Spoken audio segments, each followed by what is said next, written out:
Hello दोस्तों, नमस्ते। शुरू करते हैं हम हमारी आज की क्लास। शुरू करने से पहले अब आपको बताना है कमेंट कर कि भारतीय उपमहाद्वीप में सबसे पहले जो चावल की खेती है उसके प्रमाण कहाँ से मिले हैं, किस पुरास्थल से मिले हैं। चावल की खेती के प्रमाण किस पुरास्थल से मिले हैं। दूसरा आपको बताना है कि भारतीय उपमहाद्वीप में आरंभिक मानव या प्राचीन मानव, आरंभिक मानव किस नदी घाटी के किनारे रहता था, या किस नदी घाटी के किनारे रहता था।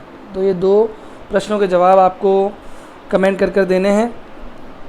और अब हम शुरू करते हैं हमारा जो कक्षा 6 का अध्याय है, संग्रह से उत्पादन तक, उसका जो बचा हुआ हिस्सा है वो। तो हमने देखा था इस पाठ में हमने नवपाषाण काल के बारे में, या यूँ कहें कि जब से मानव ने खेती करना शुरू किया है उसके बाद में उसके जीवन में क्या क्या परिवर्तन हुए, किस प्रकार से उसका जीवन जो है एक स्थायी बस्ती के तौर पर बसने से शुरू हुआ और उसके जीवन में क्या क्या परिवर्तन हुए।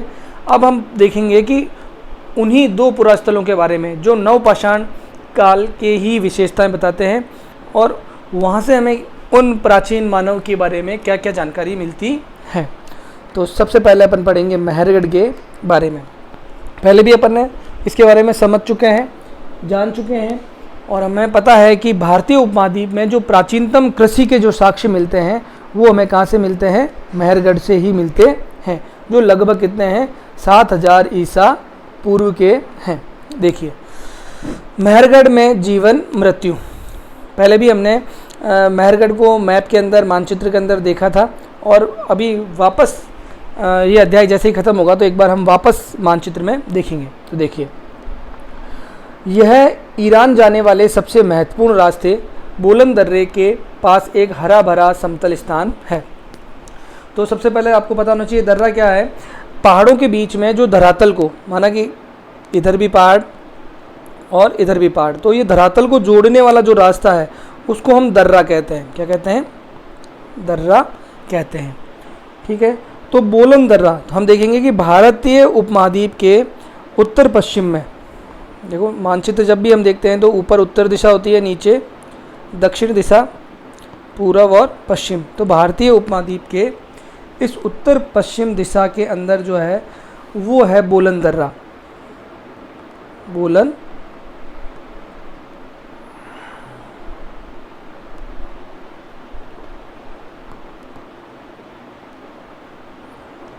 दर्रा। और ये है, सामान्य तो प्रश्न पूछा हुआ है बहुत बार, किरथर की पहाड़ियाँ, और इधर ऊपर देखेंगे तो अपन सुलेमान पहाड़ियाँ, इन दोनों के बीच में है बोलन दर्रा। और भारत से इस साइड तो है भारत, और इस बोलन दर्रे से पार करेंगे तो यहाँ पर कौन सा देश आ जाएगा? ईरान। ठीक है। तो यहाँ पर है बोलन, ये है बोलन दर्रे का क्षेत्र। अब बोलन दर्रे का जो क्षेत्र है उसके आसपास का जो क्षेत्र है वहीं पर है मेहरगढ़। तो देखिए मेहरगढ़ संभवतः वह स्थान है जहाँ के स्त्री पुरुषों ने इस इलाके में सबसे पहले जौ, गेहूँ उगाना और भेड़ बकरी पालना सीखा था। तो हम देखा था पशुपालन की शुरुआत भी भारतीय उपमहाद्वीप में सर्वप्रथम इसी क्षेत्र से होती है, और खेती की शुरुआत जो है वो भी यहीं से होती है। लगभग कितने साल पहले? 7000 ईसा पूर्व। और कौन सी फसल इन्होंने उगाई थी यहाँ पर, ये भी इम्पोर्टेंट है, जौ और गेहूँ की खेती जो है इन लोगों ने की थी। यहाँ खुदाई में सबसे पहले के स्तरों से पुरातत्वविदों को विभिन्न प्रकार के जानवरों की हड्डियाँ मिली हैं। तो देखो अभी अपन अगले वाले पैराग्राफ में भी इसको समझेंगे, और सामान्य तौर पर यहाँ पे भी अपन देख लेते हैं कि जब भी कभी खुदाई होती है तो खुदाई दो प्रकार से होती है। अपन देखेंगे, एक तो होती है क्षितिज इस तरीके से, और एक होती है ऊर्ध्वाधर खड़ी। तो क्षितिज जो खुदाई होती है वो सामान्य तौर पर बहुत महंगी होती है, क्योंकि किसी भी सभ्यता स्थल के बारे में जांच करने के लिए लंबा चौड़ा इलाका खोदना पड़ता है। और जो ऊर्ध्वाधर जो है वो अपने आप में क्या है, उसमें इतना ज़्यादा खर्चा नहीं होता। तो सामान्य तौर पे जो स्तरों की हम बात करते हैं वो हमें मिलते हैं किसमें, खड़ी या ऊर्ध्वाधर जो खुदाई करते हैं उसके अंदर, उसमें क्या होता है, तो देखो हम देखेंगे कि सबसे ऊपर हमें कोई चीज़ें मिली, उसको हम 1 नंबर स्तर दे देते हैं कि भाई यहाँ से जो भी जानकारी, सामान, चीज़ें हमें मिली हैं, लोगों के बारे में जो जानकारी प्रदान हुई है उसको हम 1 स्तर कह देते हैं। फिर उसके बाद में इन विशेषताओं में जो सामान मिले उनमें कुछ परिवर्तन मिलता है, कोई दूसरे तरह की चीज़ें मिलती हैं, तो इस स्तर को हम दूसरा नंबर दे देते हैं। इसी प्रकार हम तीसरा दे देते हैं और इसी प्रकार हम चौथा दे देते हैं। और भी अगर एक से ज़्यादा अगर हमें ऐसे स्तर मिलते हैं तो वो हम इनको नंबरिंग करते जाते हैं। और अब हम ये समझेंगे कि सबसे प्राचीन जो स्तर है वो कौन सा, इनमें सबसे नीचे वाला जो स्तर है वो सबसे प्राचीन है, कि यहाँ पर लोग रहते थे, फिर उन लोगों ने अपने उपयोग में ली हुई चीज़ें करी और जो भी अपनी आवश्यकताओं की पूर्ति करने के लिए और अपने उपयोग में ली हुई वस्तुओं की वजह से उस स्थल की जो है वो ऊंचाई थोड़ी सी बढ़ जाती थी, और बाद में बहुत वर्षों बाद में उनके ऊपर कुछ और लोगों ने रहकर अपनी नई संस्कृति बनाई, फिर उनके ऊपर कुछ और लोगों ने रहकर कुछ नई संस्कृति बनाई। तो हम ये समझेंगे कि जितना नीचे वाला जो स्तर है वो सबसे अपने आप में क्या होगा, प्राचीन होगा, और उसके ऊपर वाले स्तर जितने भी होंगे वो उनके बाद के स्तर रहते हैं। तो देखिए सबसे पहले के स्तरों का मतलब है कि सबसे नीचे वाले जो स्तर हैं उनकी बात कर रहे हैं। वहाँ से जानवरों की हड्डियाँ मिली हैं, इनमें हिरण, सूअर जैसे जंगली जानवरों की हड्डियाँ भी शामिल है। इसके बाद के स्तरों से भेड़ बकरियों की हड्डियाँ ज़्यादा मिली है। उसके ऊपर ज़्यादातर मवेशियों की ही हड्डियाँ मिली हैं। हमने पहले ही समझ लिया था, मवेशियों के अंदर सभी पालतू जानवर आते हैं जो मानव अपनी आवश्यकताओं की पूर्ति करने के लिए रखता था।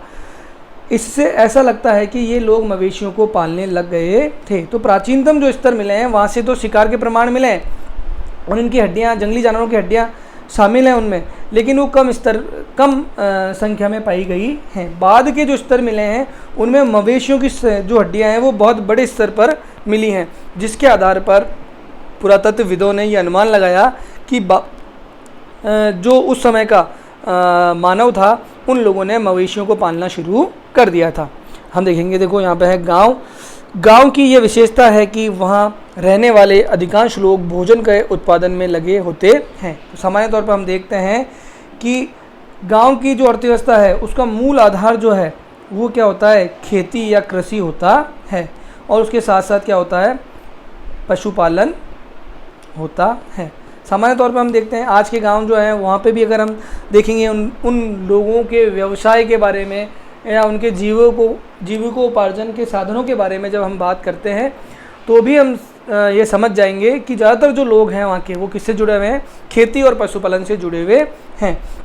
और नगरों में इसके बिल्कुल अपोजिट रहेगा, ज़्यादातर जो लोग हैं वो खेती और पशुपालन को नहीं करते बल्कि अन्य गतिविधियों में लगे हुए रहते हैं। व्यापार वाणिज्य से संबंधित जो गतिविधियां हैं उनमें लगे हुए होते हैं। तो ये गांव की एक सामान्य सी विशेषता है, हमें पता है, ध्यान होनी चाहिए। मेहरगढ़ में इसके अलावा चौकोर आयताकार घरों के अवशेष भी मिले हैं। तो मेहरगढ़ से जो घर मिले हैं वो हमें एक प्रकार से चौकोर और आयताकार घर मिले हैं। ये इंपॉर्टेंट है प्रश्नों की दृष्टि से। प्रत्येक घर में 4 या उससे ज़्यादा कमरे हैं। इनमें से कुछ संभवतः भंडारण के काम में आते थे या आते होंगे। तो सामान्य तौर पर हमने देखा कि जब मानव ने खेती करना शुरू कर दिया था और उत्पादन करना शुरू कर दिया था और आगे आने वाले कुछ महीनों का या वर्षों का अनाज जब वो उत्पादन करके इकट्ठा करने लग गया था तो उसको भंडार करने के लिए वो अपने घर में एक कमरे को निश्चित कर देता था। अभी अपन देखेंगे, आगे नीचे चित्र भी दे रखा है घर का, तो हम समझेंगे कि ये जो घर है उसमें से एक कमरा जो है वो लगभग चूल्हे वूल्हे के प्रमाण मिले हैं तो रसोई के उपयोग में काम में लिया जाता था। एक कमरा जो है वहाँ से भंडारण के साक्ष्य मिले हैं तो वो अनाजों को भंडार करने के लिए काम में लिया जाता था। बाकी कमरे जो हैं वो सामान्य उपयोग में लिए जाते थे। तो देखिए अब अपन देख लेते हैं वो क्या है। पहले इसको कंप्लीट करते हैं, उसके बाद देखते हैं। देखिए, सगे संबंधियों की मृत्यु के बाद लोग उनके प्रति सम्मान जताते हैं।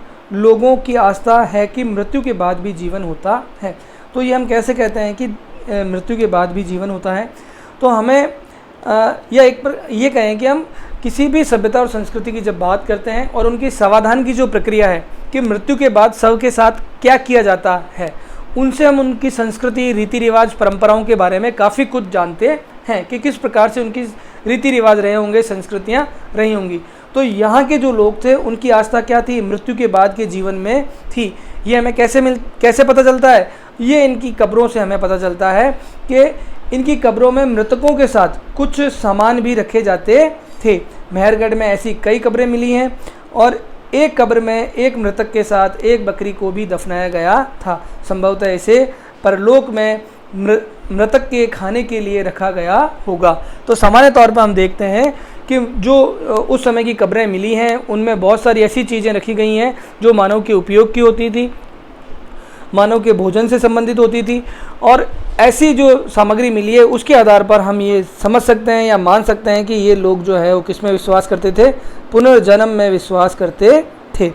और ये भी हमें ध्यान रखना है कि मृतक के साथ या मानव के शव के साथ बकरी को कौन से स्थल पर दफनाने के साक्ष्य मिले हैं, तो ये भी हमें पता होना चाहिए कि मेहरगढ़ से मिले हैं।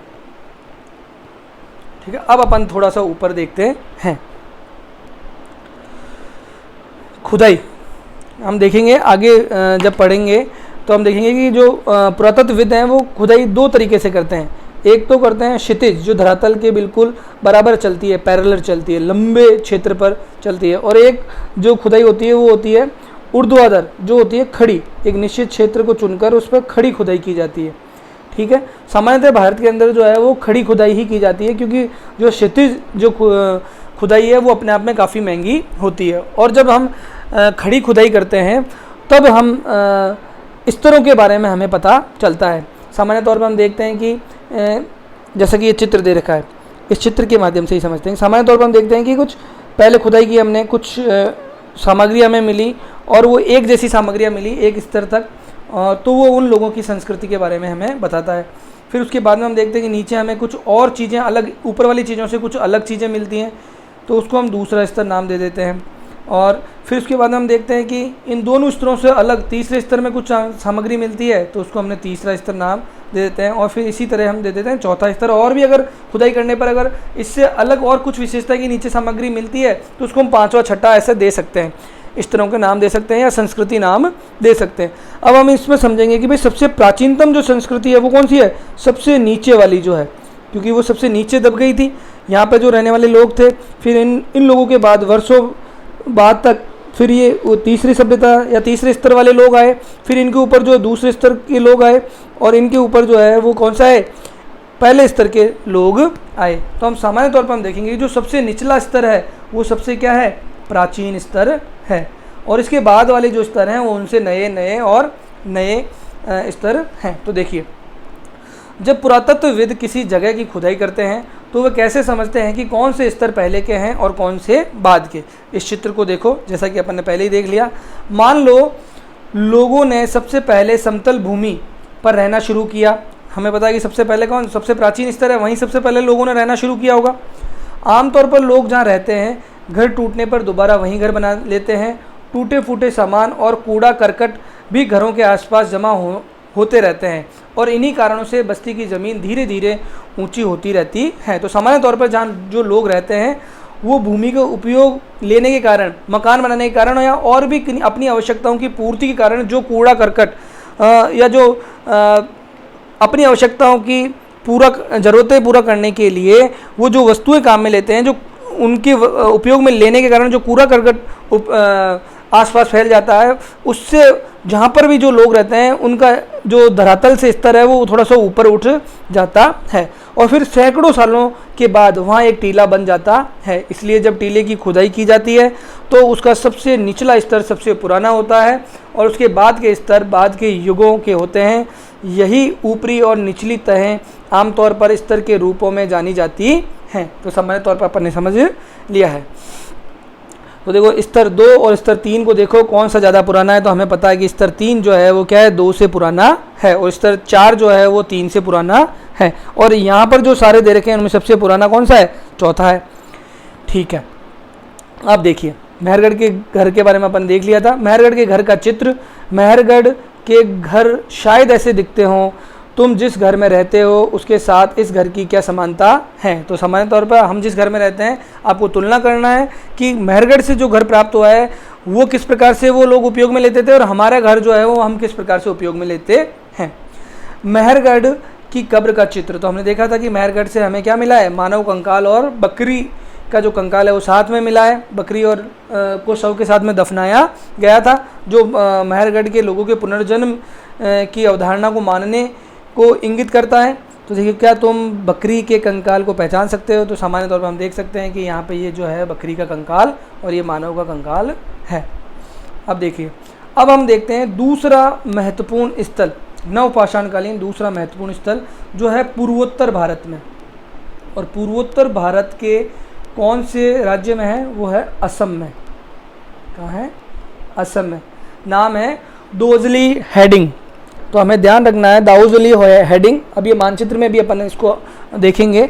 यहाँ से भी हमें नवपाषाणकालीन संस्कृति की विशेषता मिली है, या यूँ कहें कि यहाँ का मानव जो है वो भी क्या करने लग गया था? कृषि करने लग गया था। इसके प्रमाण यहाँ से हमें मिलते हैं। यह पूरा स्थल चीन और म्यांमार की ओर जाने वाले रास्ते में ब्रह्मपुत्र की घाटी की एक पहाड़ी पर है। तो हम देखेंगे कि सामान्य तौर पर चीन और म्यांमार की ओर जो रास्ता जाने वाला है, और ब्रह्मपुत्र की घाटी, यहाँ पर ब्रह्मपुत्र नदी बहती है जो हिमालय से निकल कर चीन तिब्बत होती हुई अरुणाचल प्रदेश होती हुई वापस असम आती है, और असम में से आने के बाद पश्चिम बांग्लादेश में होते हुए बंगाल की खाड़ी में गिर जाती है। तो इसी ब्रह्मपुत्र नदी घाटी के किनारे जो है ये स्थल स्थित है। यहाँ से खरल और मूसल जैसे पत्थरों के उपकरण मिले हैं। तो मूसल और खरल हम जानते हैं सामान्य तौर पर जो ओखली होती है, ओखली में ऊपर कूटने वाला जो होता है उसको तो हम मूसल बोलते हैं। खरल जो होता है वो अपने आप में ओखली का छोटा रूप या पत्थर का जो छोटी एक कुंडी होती है उसको हम खरल कहते हैं। और इसमें ये कूटने वाला जो होता है उसको तो हम देते हैं मूसल। और ये पत्थर की जो कुंडी होती है एक तरीके से उसी को हम क्या कहते हैं? खरल। या ओखली जो होती है छोटी, उसी को हम क्या कहते हैं? खरल। इसके प्रमाण हमें यहाँ से मिले हैं। और हमने देखा था कि इसका मुख्य काम जो था वो क्या था? ये नवपाषाणकालीन काफ़ी स्थलों से मिली है, और इसका मुख्य कार्य यही था कि ये अनाज को इसमें रखकर क्या करते थे? कूटते थे या पीसते थे। तो देखिए, इससे पता चलता है कि यहाँ लोग भोजन के लिए अनाज उगाते थे। साथ ही यहाँ से जेडाइट पत्थर भी मिला है। ये एक और इम्पॉर्टेंट चीज़ आपको ध्यान रखनी है। जेडाइट पत्थर जो है वो अपने आप में एक मूल्यवान पत्थर था उस समय, और ये पाया जाता था चीन के अंदर। बिल्कुल हरा और सफ़ेद रंग और विभिन्न रंगों का मिलता है। और जेडाइट पत्थर जो है इसके प्रमाण जो है वो भी हमें कहाँ से मिलते हैं? दाओजली हेडिंग स्थल है वहाँ से मिलते हैं। निश्चित तौर पर लोग इसको अपने सौंदर्य या आभूषणों के तौर पर उपयोग में लेते होंगे, और चीन से ये मंगवाया जाता होगा। तो ये भी इंगित करता है कि उस समय का जो मानव था, नवपाषाणकालीन जो लोग रहते थे, उनका व्यापार जो था कहीं ना कहीं चीन से संबंधित था। संभवतः यह पत्थर चीन से आया होगा। तो हमें बता ही दिया था कि ये चीन में मिलता था सामान्य तौर पर। इसके अतिरिक्त इस पूरा स्थल से काष्ठाश्म अति प्राचीन लकड़ी जो सख्त होकर पत्थर बन जाती थी के औजार और बर्तन भी मिले हैं। तो काष्ठाश्म का मतलब है कि जो पेड़ पौधों की लकड़ियाँ नीचे दब जाती थी, और दबाव के कारण वो चट्टानों के अंदर इस प्रकार से मिल जाती थी कि पत्थर में बदल जाती थी, उनको हम नाम देते हैं काष्ठाश्म।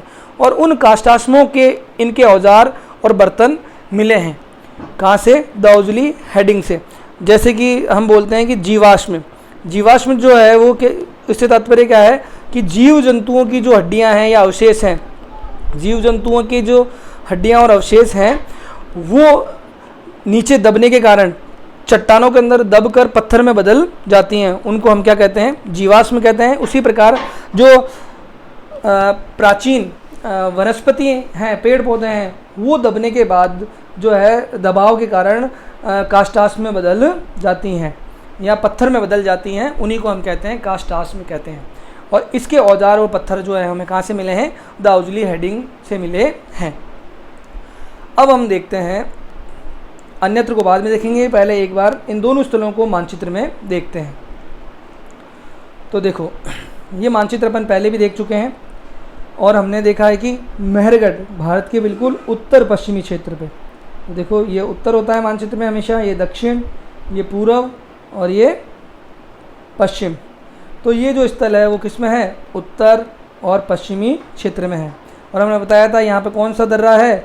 बोलन दर्रा।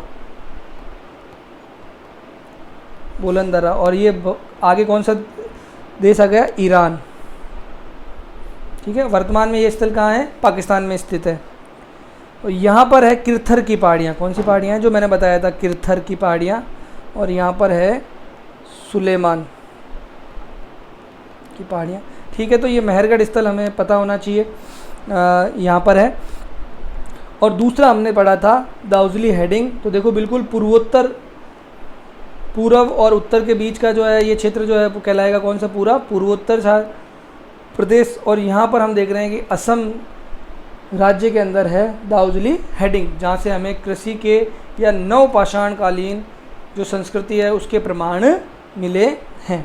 कोल्डी हवा हमने देख रखा है, यहाँ पर था उत्तर प्रदेश के अंदर। महागढ़ा या महगरा भी नाम आता है। भीमबेटका आपने देखा था, जहाँ से पूरा पाषाण कालीन जो बहुत सारी शैल चित्रकला है उसके प्रमाण हमें यहाँ से यहाँ पर देखने को मिलते हैं। अब अपन देखते हैं, जो हम देखते हैं कि हमारे हर पाठ के अंत में एक अन्यत्र है कि जिस समय की, जिस अध्याय में हम बात करते हैं विश्व के किसी अन्य भाग में उस समय क्या घटित हो रहा था, उसकी एक सामान्य सी जानकारी हमें दी जाती है। तो देखो, एटलस में तुर्की को ढूंढो। तो आप कोशिश करोगे विश्व के मानचित्र में तुर्की को ढूंढने का, तो बिल्कुल अफ्रीका महाद्वीप के ऊपर आ जाएगा भूमध्य सागर। और भूमध्य सागर ये माना कि अफ्रीका मानचित्र, और यहाँ आ जाएगा भूमध्य सागर। और इस भूमध्य सागर के बिल्कुल पूर्व के अंदर जो है वो टर्की देश या तुर्की देश है यहाँ पर। तो देखो, नवपाषाण युग के सबसे प्रसिद्ध पुरास्थलों में एक चताल-हुयूक तुर्की में है। तो सबसे पहले आपको ये अंडरलाइन कर लेना है कि चताल-हुयूक जो नवपाषाणकालीन पुरास्थल जो है वो किस देश में स्थित है। तो ये प्रश्न बनता है यहाँ पर, तो हमें पता होना चाहिए कौन से देश में है। तुर्की में स्थित है। यहाँ दूर दराज, और ये किस लिए फेमस था? ये व्यापार के बहुत ज़्यादा प्रमाण यहाँ से मिले हैं, क्योंकि ये ऐसे जगह पर स्थित था जहाँ से एक व्यापारिक गतिविधियों का केंद्र था अपने आप में ये। तो व्यापारिक गतिविधियों के बहुत सारे प्रमाण यहाँ पर मिले हैं कि भूमध्य सागर से आगे इधर यूरोप आ जाता है, तो यूरोप के जो लोग हैं उनसे, और यहाँ पे भी नीचे सऊदी अरब आ जाता है, अरब प्रायद्वीप आ जाता है, तो अरब प्रायद्वीप के लोगों से। तो हम देखते हैं, देखो यहाँ दूर दराज स्थानों से कई चीज़ें लाई जाती थी और उनका उपयोग किया जाता था। जैसे सीरिया से लाया गया चकमक पत्थर, लाल सागर की कौड़ियाँ, भूमध्य सागर की सीपियाँ। ध्यान रहे कि उस समय तक पहिए वाले वाहन का विकास नहीं हुआ था। तो हम देखें इस समय के नवपाषाणकालीन के जो लोग हैं उन लोगों ने उस समय तक पहिए का आविष्कार नहीं किया था। धीरे धीरे बाद में उन लोगों ने अपने बर्तन बनाने के लिए सबसे पहले मिट्टी के बर्तन जो वो बनाते थे उसके लिए सबसे पहले पहिए का या चाक का उपयोग किया, और परिवहन के साधनों में उसके बहुत वर्षों बाद में उसका उपयोग किया गया। तो हम ये समझने की कोशिश करेंगे कि जब पहिए का आविष्कार नहीं हुआ या ऐसी कोई गाड़ियाँ, ऐसे कोई साधन नहीं थे, तो इतने दूर तक वो अपने सामानों को जिनका भी वो व्यापार करते थे या जिनको भी इतनी दूर वाले स्थानों से लाते थे, किस प्रकार से लाते होंगे। लोग सामान खुद या जानवरों की पीठ पर लाद कर ले जाया करते थे। तो सामान्य तौर पर परिवहन के साधनों के तौर पर या तो वो खुद लाते थे और या फिर वो जानवरों के माध्यम से लेते थे। तो आज का जो है हमारा ये अध्याय यहीं पर पूरा होता है। आप लोग कमेंट कर ज़रूर बताएं और मैं कि किस प्रकार से वीडियो में कोई समस्या तो नहीं आ रही। अगर किसी प्रकार से कोई भी अगर समस्या आ रही है तो उसको आप कमेंट में ज़रूर बताएं।